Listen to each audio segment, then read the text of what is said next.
तो शौनक ने कहा, बाबा ये भागवत क्या है?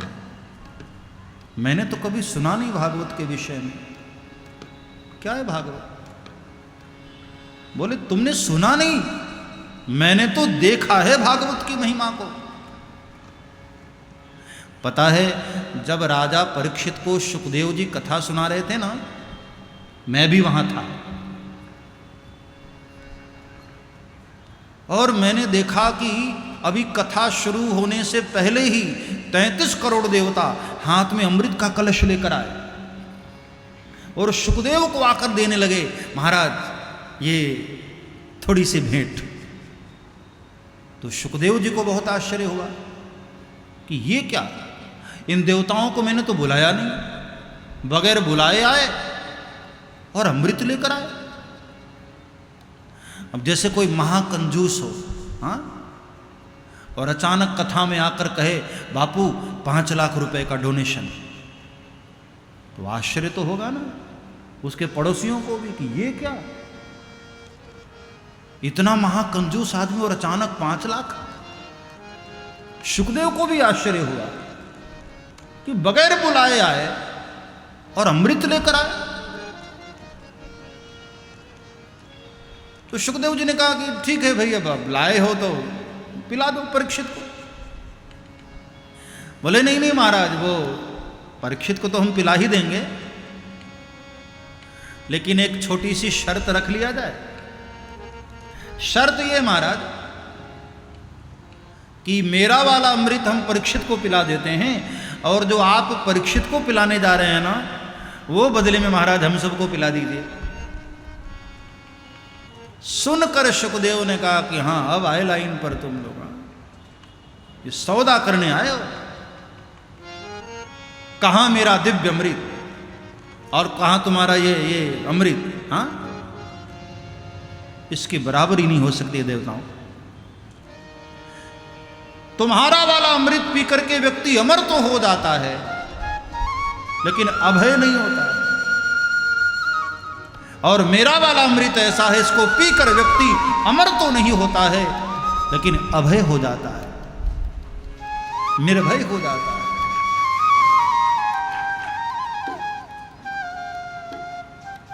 और बगैर अभयत्व के अमरत्व किस काम का? हाँ? 100 साल जियो डरते डरते, क्या मतलब ऐसी जिंदगी का? हाँ? हर चीज से डरते रहो। अच्छा कोई डॉक्टर आपको कहे कि भाई चलो 100 साल जियोगे, लेकिन मिठाई मत खाना, नमक भी छोड़ दो, आंखों पर चश्मा लगा रहेगा, छत पर नहीं चढ़ सकते हो, हाँ, दौड़ना भी मत, कुर्सी पर आधे घंटे से ज्यादा बैठना मत। अब इतनी सारी प्रॉब्लम्स हो और फिर डॉक्टर कहे 100 साल जीना है, क्या मतलब है ऐसी जिंदगी का? नमक भी न खा पाए, मीठा भी न खा पाए, आंखों पर मोटे ग्लास वाला चश्मा लगा रहे, हाँ, कमर भी सीधी न हो, इतनी प्रॉब्लम्स है तो हम खुद ही कहेंगे डॉक्टर साहब कुछ कम कर दो, लेकिन स्वस्थ कर दो। 100 नहीं 10 साल ही जिए, लेकिन मौज से जिए, अच्छे से जिए। ये जो भागवत अमृत है ना, वो यही करती। कितना जियोगे इसकी गारंटी तो नहीं, लेकिन जब तक जियोगे कोई भय नहीं होगा, इस बात की गारंटी देती है ये श्रीमद्भागवत। निर्भय होकर के जियोगे, मौत का कोई भय नहीं होगा। और देवताओं वाला अमृत पी करके अमर हो जाओगे और कुछ नहीं मिलने वाला।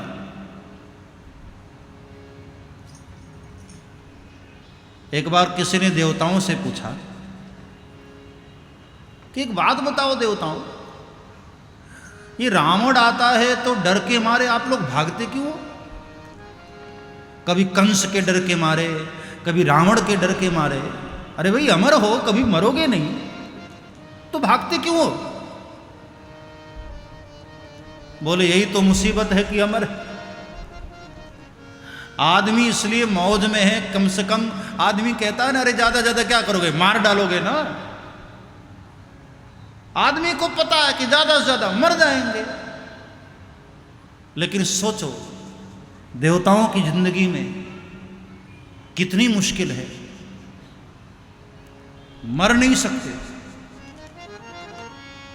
आदमी ज्यादा पिटेगा तो मर जाएगा, और देवताओं को कितना भी पीटते रहो मरेंगे नहीं। देवता कहते हैं हम इसलिए भागते रहते हैं कि कहीं इसके पकड़ में आ गए तो कब तक पीटेगा कोई पता नहीं, और मर सकते नहीं और पीटते ही जाएंगे। ये अमृत का दुष्प्रभाव, साइड इफेक्ट। हाँ, लोग कहते हैं ना कि हम अमर हो जाएं महाराज, ये साइड इफेक्ट है उसका। अरे खुश नसीब हो, कम से कम तुम्हारे पास मरने की गारंटी तो है कि चलो यार 60-70 साल के बाद जाना ही तो है। हाँ, देवताओं से पूछो, वो ये लाइन बोल भी नहीं सकते कि यार छोड़ो एक दिन तो मरना है। हाँ, कोई गारंटी नहीं, अमर हो गए अमृत पीकर। ये अमृत का साइड इफेक्ट है, दुष्प्रभाव, दुष्परिणाम। इसलिए सुखदेव ने कहा कि भाई मेरा वाला अमृत है, उसको पियोगे तो कितना जियोगे गारंटी नहीं, लेकिन जब तक जियोगे मौज में जियोगे, ये इस बात की गारंटी है। इसलिए कहां तुम्हारा तुच्छ अमृत और कहां मेरा दिव्य अमृत। क्वा काचः क्वा मणिर्महान, कहां कांच का टुकड़ा और कहां मणि, बराबरी करने चले हो। सुखदेव जी ने सौदा नहीं किया। और ध्यान देना, यहीं पर एक बात और लिखी गई है, भागवत कथा में सौदा होना भी नहीं चाहिए साहब, बहुत ध्यान से समझना। कथा में कभी भी सौदेबाजी मत करना। जब तुम्हारी अंतरात्मा कहे कि अब मुझे भागवत कथा करानी है, कराओ, लेकिन सौदेबाजी मत करना। आजकल मैं देखता हूं कि लोग कथा कराने वाले भी सौदेबाजी बहुत करते हैं। ये मैं यहां चौहान परिवार की बात नहीं कर रहा हूं ये जो आयोजन है इसकी बात मैं नहीं कर रहा हूं, गलत अर्थ न करना। लेकिन अक्सर मैंने देखा है कि आश्रम में लोग फोन करते हैं ना कि बापू आपकी कथा की डेट चाहिए, तो सौदेबाजी बहुत होती है। पहला ही प्रश्न करते हैं, बापू कितना लेते हैं आप। तब गुस्सा आता है कि तुम कथा के बदले में दे सकते हो, इतने बड़े सामर्थ्यवान हो गए, कथा का मोल करने लग गए तुम कागज के नोटों से। अरे पूरी जिंदगी की पूंजी रख दो साहब, तब भी भागवत का मोल कोई पूरा नहीं कर सकता है। भागवत को खरीदने चले हो, कौन भागवत की कीमत अदा कर सकता है। हाँ, जो मोक्ष तक ले जाने का सामर्थ्य रखती हो, तुम उसका क्या मोल दे सकते हो। कृपया कथा में सौदेबाजी मत करना। तुम्हारी श्रद्धा हो अर्पित कर दो, कथा का भाव नहीं होना चाहिए, मोल नहीं होना। ये कोई सब्जीबाजी नहीं है कि थोड़ा कम कर दो थोड़ा ज्यादा कर दो, नहीं, ये तो श्रद्धा का विषय है साहब। और याद रखना, जिस कथा से पहले कथा का मोल भाव होने लग जाता है, उस कथा की महिमा कम हो जाती है। ऐसा मैं नहीं कह रहा, श्रीमद् भागवत में लिखा है, कारिता कण लोभेन कथा सारस ततो गता है। नाम दाम के लोभ से जब कथा को बेचा जाने लग जाए तो कथा की महिमा कम हो जाती है। इसलिए कथा को बेचो मत, हाँ बांटो कथा को, खूब ज्यादा से ज्यादा बांटो, कथा को बेचो मत, कथा को खरीदो मत। और मैं तो यजमानों से भी कहता हूं, जो कथा के यजमान होते हैं, आयोजक होते हैं, कि कोई भी कथा में आए, आने दो, कथा को ज्यादा से ज्यादा बांटो। जो नहीं आ रहे उनको जबरदस्ती लेकर आओ, पिलाओ, कथा को खूब बांटो। कथा जितना बांटोगे उतना बढ़ोगे, और जितना बेचोगे उतना पिछड़ोगे। इसलिए कथा को बांटा जाए। और मैं आपको भी प्रार्थना करूं, आप जितने लोग यहां बैठे हैं, अकेले मत पीना इसको, हाँ खूब बांटो। अभी जब कथा पूरी होगी ना, तो घर पर जाओगे, रास्ते में जितने भी लोग भी मिलें, सबको कथा बांटो, सबको प्रेरित करो कि भैया मैंने पी है, चल तुझे भी कल पिलाता हूं। बांटो,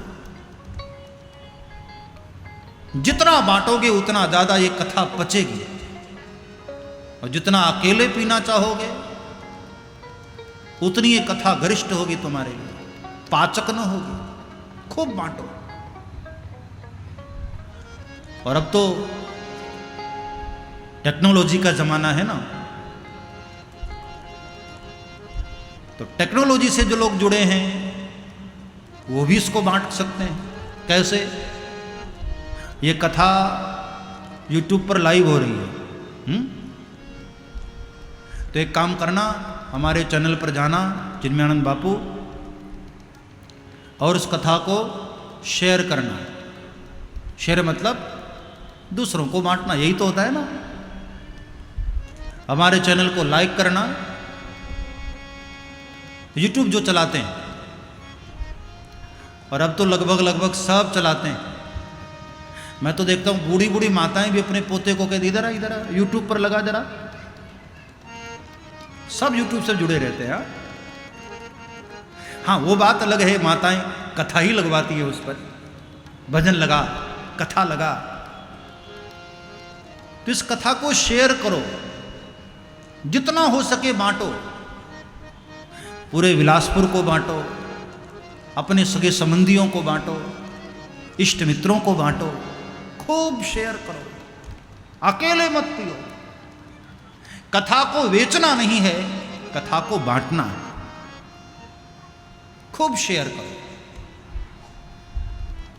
जो लोग मोबाइल चलाते हैं वो जरूर टेक्नोलॉजिकल रूप से भी इसको बांटें,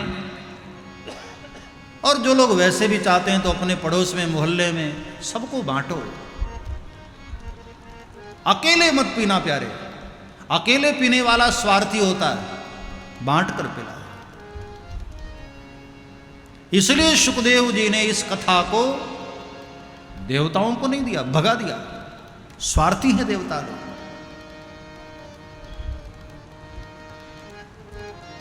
ये तो नारद की कृपा हुई।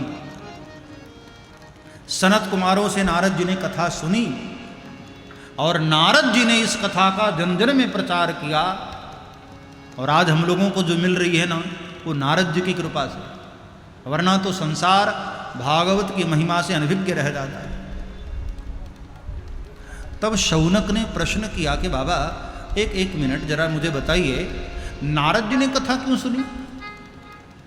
सब्सक्राइब करें श्री चिन्मयानंद बापू जी के YouTube चैनल को, और हमारे वीडियोस को सबसे पहले देखने के लिए बेल आइकॉन को दबाना न भूलें।